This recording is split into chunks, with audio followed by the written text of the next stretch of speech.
Hello friends, कैसे हैं आप सब। स्वागत है आपका अपने एसपी एजुकेशन पॉइंट चैनल में। फ्रेंड्स, आज हम 22 मई के महत्वपूर्ण करंट अफेयर्स लेकर आए हैं जो आपके एग्ज़ाम की दृष्टि से काफ़ी इंपॉर्टेंट है। सेशन स्टार्ट करें इससे पहले आपके लिए मोटिवेशनल कोड जो आपको काफ़ी ऊर्जावान बनाएगा। मोटिवेशनल कोड है, जिस मेहनत से तू आज भाग रहा है वही कल तुझे असफलता दिलाएगी। झोंक दे खुद को इस आग में, क्या झोंक दे खुद को इस आग में, यही आग तुझे हीरा बनाएगी, यही आग तुझे हीरा बनाएगी। तो फ्रेंड्स, काफ़ी अच्छा मोटिवेशनल कोड है। इसी के साथ अपने सेशन की ओर चलते हैं। इससे पहले फ्रेंड्स, आप हमारे चैनल पर नए हैं तो चैनल को सब्सक्राइब जरूर कर लें और वीडियो को लाइक करें तथा वीडियो को अपने फ्रेंड्स के साथ शेयर करें। तो चलते अपने सेशन की ओर। तो फ्रेंड्स, आज का जो पहला ही क्वेश्चन और वेरी इंपॉर्टेंट है डेज़ में। यह डेज़ अब लगभग हर एग्ज़ाम्स में पूछा जाने लगा। जैसे कुछ साल पहले एग्ज़ामों में पर्यावरण दिवस को पूछा जाता था हर एग्ज़ाम्स में, ठीक उसी प्रकार से अब योग दिवस को हर एग्ज़ाम्स में पूछा जाने लगा है। तो ये इम्पॉर्टेंट और वेरी इंपॉर्टेंट क्वेश्चन होगा। आप ज़रूर याद रखें कि अंतर्राष्ट्रीय योग दिवस यानी इंटरनेशनल योगा डे निम्न में से किस दिन मनाया जाता है। तो फ्रेंड्स, यह जो है प्रत्येक वर्ष 21 जून को, कब 21 जून को हर साल मनाया जाता है। इसकी डिटेल देख लेते हैं कि संयुक्त राष्ट्र हर साल 21 जून को विश्व स्तर पर अंतर्राष्ट्रीय योग दिवस मनाता है। और इस बार की जो थीम इम्पॉर्टेंट है कि कल्याण के लिए योग, क्या कल्याण के लिए योग यानी yoga for well being, yoga for well being और कल्याण के लिए योग, ये इसकी थीम थी। और यह जो प्रारंभ 2015 से इसको मनाना प्रारंभ किया गया था और ये 2021 का यह 7वां संस्करण था। और योग एक प्राचीन शारीरिक, मानसिक और आध्यात्मिक अभ्यास है जिसकी उत्पत्ति भारत में ही हुई है। योग शब्द संस्कृत से लिया गया है जिसका अर्थ होता है जुड़ना या मिलना, शरीर और चेतना का मिलने का प्रतीक होता है। तो ये जो है इंटरनेशनल योग दिवस से संबंधित डिटेल थी। आप इस डिटेल को ज़रूर याद रखें और इस बार की थीम और डेज कब मनाया जाता है ये दोनों बातें ज़रूर याद रखें। आपको एग्जाम्स में क्वेश्चन ज़रूर देखने को मिलेगा। नेक्स्ट क्वेश्चन पर चलते हैं और नेक्स्ट क्वेश्चन है कि इब्राहिम रईस निम्न में से किस देश के नए राष्ट्रपति चुने गए हैं। तो वह कौन सा देश है जहाँ पर जो है नए राष्ट्रपति चुने गए हैं। तो फ्रेंड्स, इसका जो आंसर होगा वह है ए, क्या मतलब ईरान। ईरान के जो नए राष्ट्रपति चुने गए हैं वह इब्राहिम रईसी हैं। डिटेल देख लेते हैं कि ईरान के कट्टरपंथी नेता इब्राहिम रईस ने राष्ट्रपति चुनाव में जीत हासिल कर ली है, जिसमें लगभग 90% मत पत्रों की गिनती के साथ ही 62% इनको मत प्राप्त हुए हैं। और 60 वर्षीय रईस अपने 4 साल के, कितने साल के लिए, 4 साल के कार्यकाल की शुरुआत करने के लिए अगस्त 2021 में हसन रूहानी का स्थान लेंगे। ये भी ध्यान रखें कि अभी कौन राष्ट्रपति हैं, हसन रूहानी, और ये स्थान लेंगे हसन रूहानी का। और वह मार्च 2019 से ईरान के मुख्य न्यायाधीश हैं, यानी कि जो इब्राहिम रईस हैं वह अभी तक क्या थे, वहाँ के मुख्य न्यायाधीश थे। और ईरान के बारे में देख लेते हैं तो वहाँ की राजधानी तेहरान है और वहाँ की मुद्रा क्या है, ईरानी टोमान। कौन सी, ईरानी टोमान है। नेक्स्ट क्वेश्चन पर चलते हैं। तो नेक्स्ट क्वेश्चन है कि विश्व शरणार्थी दिवस यानी कि वर्ल्ड रिफ्यूजी डे निम्न में से किस दिन मनाया जाता है। तो फ्रेंड्स, यह हर साल जो है 20 जून को विश्व शरणार्थी दिवस मनाया जाता है। फ्रेंड्स, ये जो क्वेश्चन है विश्व शरणार्थी दिवस का एनटीपीसी में लगभग 4 से 5 बार पूछा जा चुका है और यानी इसकी संभावना प्रबल होती जा रही है, क्योंकि जिस प्रकार से पूरे विश्व में शरणार्थियों की समस्या बढ़ रही है उसको ध्यान में रखते हुए ये करंट अफेयर से रिलेटेड क्वेश्चन होता है, इसलिए यह बार बार पूछा जाता है। तो 20 जून को यह विश्व शरणार्थी दिवस मनाया जाता है। इसकी डिटेल देख लेते हैं कि विश्व भर में शरणार्थियों की शक्ति और दृढ़ निश्चय, उनके प्रति सम्मान और स्वीकृति देने के लिए संयुक्त राष्ट्र द्वारा प्रतिवर्ष 20 जून, कब 20 जून को विश्व शरणार्थी दिवस के रूप में आयोजित किया जाता है। इस दिवस का आयोजन प्राथमिक उद्देश्य क्या है, विश्व भर में आम जनमानस के बीच शरणार्थियों की स्थिति के प्रति जागरूकता को बढ़ाना है। यह मुख्य दिवस जो है उन लोगों के प्रति समर्पित है जिन्होंने प्रताड़ना, संघर्ष और हिंसा की चुनौतियों के कारण अपना देश छोड़ करके बाहर भागने के लिए मजबूर हुए हैं। ये विश्व शरणार्थियों की जो है काफ़ी बड़ी समस्या है। जिस प्रकार से हम शरणार्थियों को देखते हैं, रोहिंग्या जो म्यांमार और बांग्लादेश की सीमा पर पड़े हुए हैं और भारत में भी उनका कुछ हिस्सा आ चुका है, तो ये भी एक बड़ी समस्या है रोहिंग्याओं की, ये भी एक शरणार्थी ही हैं। नेक्स्ट क्वेश्चन पर चलते हैं और next question important, very important question है कि विश्व सतत विकास रिपोर्ट, कौन सी सतत विकास रिपोर्ट 2021 में भारत की रैंकिंग क्या है।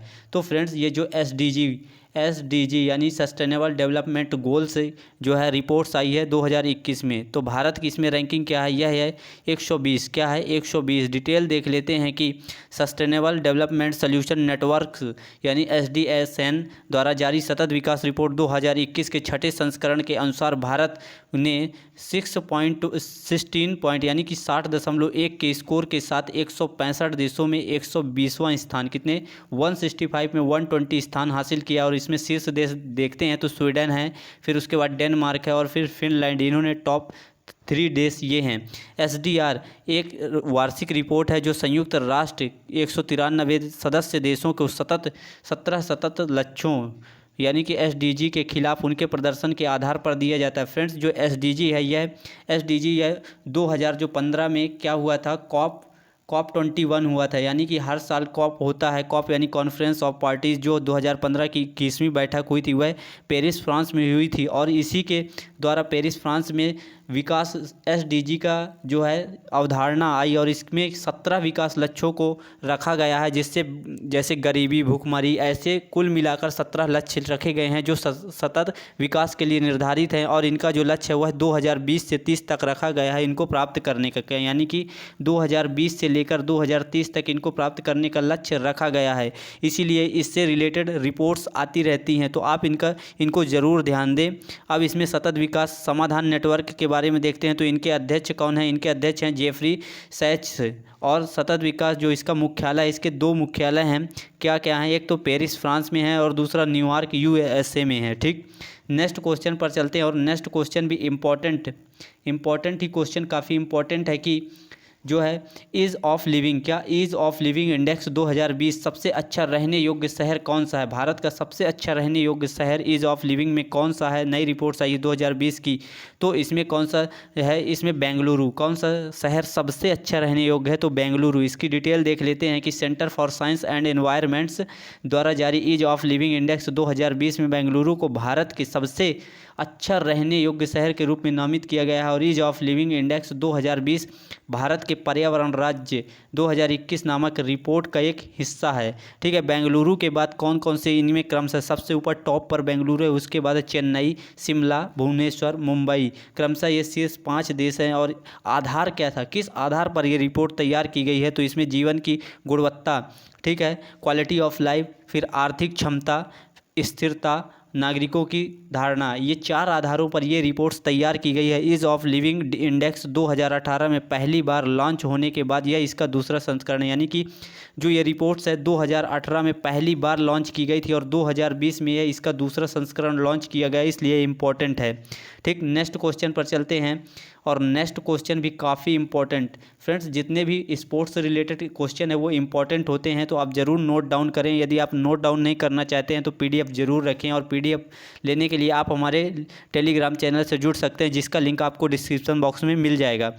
तो क्वेश्चन है कि फ्रेंच ग्रैंड प्रिक्स 2021 किसने जीत लिया है, तो वह कौन है, मैक्स वर्स्टापेन। कौन है, मैक्स वर्स्टापेन ने यह खिताब जीत लिया है। डिटेल देख लेते हैं कि मैक्स वर्स्टापेन कहाँ के, नीदरलैंड के रेड बुल्स जो है ये चलाते हैं और 2021 के फ्रेंच ग्रैंड प्रिक्स को इन्होंने जीत लिया है। यह race 2021 FIA formula 1 world champions का 7वां दौर था। कौन सा 7वां दौर था, और इस जीत के साथ ही मैक्स वर्स्टापेन के कितने 131 अंक हो गए हैं। और अब वह 7 मैचों के बाद फार्मूला 1 ड्राइवरों की खिताब दौड़ में लुइस हैमिल्टन 119 से आगे, यानी जो सबसे फेमस रेस के सबसे फेमस पर्सनालिटी हैं लुइस हैमिल्टन, उनको भी इन्होंने मैक्स वर्स्टापेन ने पीछे छोड़ दिया है। और लुइस हैमिल्टन ब्रिटेन के मर्सिडीज और दूसरे स्थान पर रहे हैं, जबकि सार्जियो पेरेज जो मैक्सिको के ही रेड बुल के हैं वह तीसरे स्थान पर रहे हैं।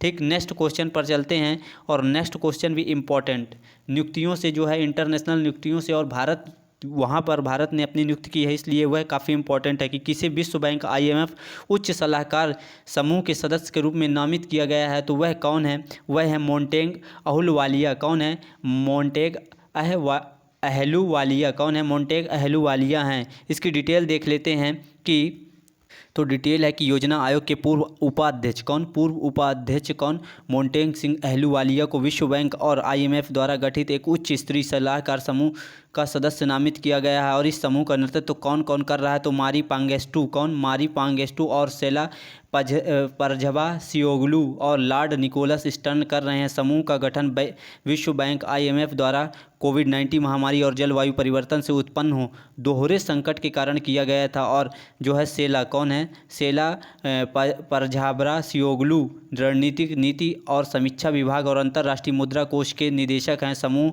में गीता गोपीनाथ इंडियन ही है फ्रेंड्स। यह गीता गोपीनाथ जो हैं IMF में एक आर्थिक परामर्शदाता और अनुसंधान विभाग में निदेशक के रूप में कार्य कर रही हैं। गीता गोपीनाथ को आप जरूर याद रखें। और सबसे इम्पोर्टेंट इसमें है मांटेगू सिंह अहलूवालिया, इन्हें ही नियुक्त किया गया है। ठीक, नेक्स्ट क्वेश्चन पर चलते हैं। और नेक्स्ट क्वेश्चन काफ़ी इम्पोर्टेंट की खेल से है कि निम्न में से कौन से महिला खिलाड़ी टेस्ट मैच की दोनों पारियों में अर्धशतक बनाने वाली पहली भारतीय और दुनिया की चौथी बल्लेबाज बन गई हैं? तो वह कौन हैं? ठीक, तो वह कौन बनी है? तो फ्रेंड्स ये जो इसका आंसर होगा वह डी, शेफाली शर्मा। कौन है? शेफाली शर्मा जो है ये पहली भारतीय और दुनिया की चौथी बल्लेबाज ऐसा करने वाली बन गई हैं। डिटेल देख लेते हैं कि भारतीय महिला बल्लेबाज शेफाली वर्मा ने जो है इंग्लैंड के खिलाफ चल रहे एकमात्र टेस्ट मैच के इतिहास रच दिया है। शेफाली वर्मा ने एक तरफ जहां डेब्यू टेस्ट मैच में सबसे ज़्यादा रन बनाने वाली भारतीय बल्लेबाज बन गई हैं, वहीं दूसरी ओर डेब्यू टेस्ट मैच की दोनों पारियों में अर्धशतकीय पारी खेलने वाली भी पहली महिला क्रिकेटर बन गई हैं। वहीं डेब्यू टेस्ट मैच में लगातार 2 पारियों में अर्धशतक जमाने वाली, कितनी? 2 पारियों में लगातार अर्धशतक जमाने वाली वह सबसे युवा बल्लेबाज बनने का भी कमाल कर दिखाया है। इसलिए यह काफ़ी इम्पोर्टेंट पर्सनालिटीज़ हो जाती हैं। ठीक, नेक्स्ट क्वेश्चन पर चलते हैं। और नेक्स्ट क्वेश्चन भी काफ़ी इम्पोर्टेंट है कि कनाडा के प्रधानमंत्री जस्टिस ट्रूडो, कौन है वहाँ के प्रधानमंत्री? जस्टिस ट्रूडो, जरूर याद रख लें। और ने देश के सुप्रीम कोर्ट में पहले अश्वेत व्यक्ति और भारतवंशी को जज के रूप में नियुक्त किया है। तो वह कौन है? वह हैं महमूद जमाल। कौन है? महमूद जमाल हैं। डिटेल देख लेते हैं कि भारतीय मूल के न्यायाधीश महमूद जमाल ने इतिहास रच दिया। क्या? एक मिनट, इतिहास रच दिया है। और जमाल को कनाडा के उच्च न्यायालय में नामित किया गया है और इसके साथ ही वह देश के शीर्ष न्यायालय में नामित होने वाले पहले अश्वेत न्यायाधीश बन गए हैं। ये जरूर आप याद रखें और इनका नाम जरूर याद रखें, महमूद जमाल। ठीक है, प्रधानमंत्री जस्टिस ट्रूडो ने हाल ही में न्यायमूर्ति जमाल को उच्चतम न्यायालय में जो है नामित करने की घोषणा कर दी है। तो यह पहले जो है अश्वेत व्यक्ति बन गए हैं यहाँ के न्यायालय में न्यायाधीश बनने वाले। नेक्स्ट क्वेश्चन पर चलते हैं। और नेक्स्ट क्वेश्चन बहुत इंपॉर्टेंट होगा फ्रेंड्स। ये जो है विविध या समसामयिकी का अच्छा क्वेश्चन है कि हाल ही में किस अफ्रीकी देश ने 1098 कैरेट के दुनिया के तीसरे सबसे बड़े डायमंड की खोज की है? तो वह कहाँ मिला है? किस देश में? बोत्सवाना। कहाँ पर? बोत्सवाना। यह एक अफ्रीकी देश है। यहीं पर एक कालाहारी मरुस्थल भी है बोत्सवाना में। और यहाँ पर कौन सी? बोत्सवाना कालाहारी मरुस्थल है। ठीक, इसकी डिटेल देख लेते हैं कि हाल ही में अफ्रीकी देश बोत्सवाना में 1098 कैरेट का दुनिया का तीसरा सबसे बड़ा, कौन सा नंबर का? तीसरा सबसे बड़ा डायमंड की खोज हुई है। और बोत्सवाना में किस खदान में हुई है? किस कंपनी ने की है? तो वह देवस्वाना, कौन सी है? देवस्वाना डायमंड कंपनी द्वारा खोजा गया है। यह डायमंड 1905 में दक्षिण अफ्रीका में खोजे गए 3106 कैरेट उसका नाम था कलिन डायमंड। कौन सा? कलिन डायमंड। और 2015 में बोत्सवाना में ही खोजे गए 1109 कैरेट लेसेडी ला रोना डायमंड के बाद दुनिया का तीसरा सबसे बड़ा डायमंड है, यानी दुनिया का तीसरा सबसे बड़ा डायमंड खोजा गया है। ठीक, तो फ्रेंड्स जितने भी आज महत्वपूर्ण क्वेश्चन थे वह मेरे द्वारा ला दिए गए हैं। फ्रेंड्स आप इनका बार बार रिवीजन जरूर करते रहें और नोट्स बना लें। यदि आप नोट्स नहीं बना रहे हैं तो PDF जरूर अपने पास रखें ताकि आपको रिवीजन करने में कोई प्रॉब्लम ना हो। और PDF लेने के लिए आप जो है टेलीग्राम से जुड़ें, जिसका लिंक आपको डिस्क्रिप्शन बॉक्स में मिल जाएगा। तो सेशन आपको कैसा लगा ये ज़रूर कमेंट बॉक्स में बताएं और सेशन को शेयर कर दें और अपने फ्रेंड्स के साथ जितने लोग भी तैयारी कर रहे हैं ज़रूर उनको बताएं। और ये जो है करंट अफेयर से वो भी लोग भी अपडेट रहें। तो इसी के साथ अपना सेशन समाप्त करते हैं। Thank you.